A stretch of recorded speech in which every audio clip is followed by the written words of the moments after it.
কেউ আমাকে কিচ্ছু করতে পারবে না। এই যে আমার সন্তান, ওকে জিজ্ঞেস করেন, ও তো সামনেই থাকে যে কি পরিমাণে মারে, অনেক আঘাত করে, অনেক, আর এমনভাবে মারে যেন না ফাটে, ভিতরে রক্ত জমা জমা হয়ে থাকে। আমার ফ্যামিলি এটাও বলছে যে যে মামলা করলেও আপনারা ইলেকশনের পরে করেন, এখন কিছু করেন না, এখন কিছু করলে আপনার তো খবর আছে।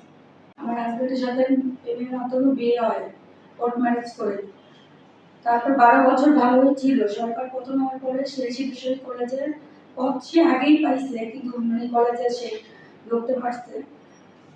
পারার পরে জানুয়ারি থেকে অন্য একটা মেয়ের সাথে তার সম্পর্ক, তো জানাজানি হওয়ার পরে খুব মারধর করে আমাকে। আমি 5 মাস ধরে জানতে পারছি যে এরকম সম্পর্ক।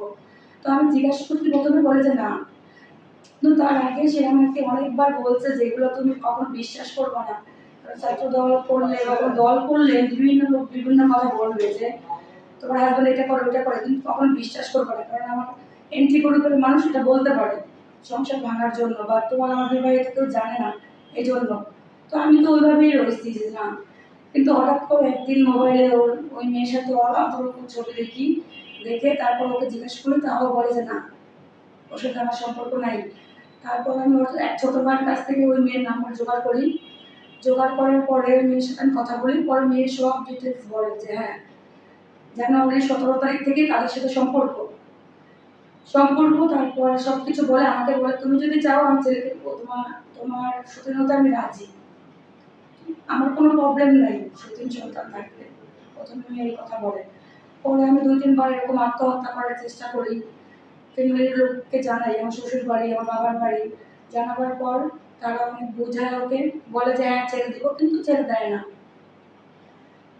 বোঝাবার পরে বারবার যখন ওর সাথে ওই মেয়ের সাথে ভিডিও কলে ধরি বা ফোনে কথা বলে, ওর আরেক রুমে যে খুব মারধর করে, অনেক মারে, বলে যে তোর মতো রিমা আমার কি করবে।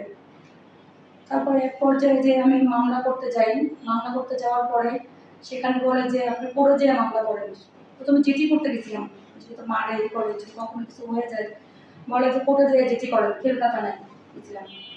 পরে আর যাইনি, কারণ বাবা মা গ্রামে থাকে, আমি একা চাকরি করি, আরো যাইনি। পরে অনেকবার বলার পরে বলে তোর মতো রিমা আমাকে কি করবে। আমার বোনকে ফোন দিয়ে বলে যে আপনার ভাইকে মেরে ফেলবে, একদম ডাইরেক্ট ঢুকে দিচ্ছে, আপনার ভাই আমার বোন যাবে, আমার দলের লোকেরা আপনাকে, আপনাদের ফ্যামিলি শেষ করে ফেলবে, মেয়েদের কিছু বলবে না কিন্তু ছেলেদের ছাড়বে না।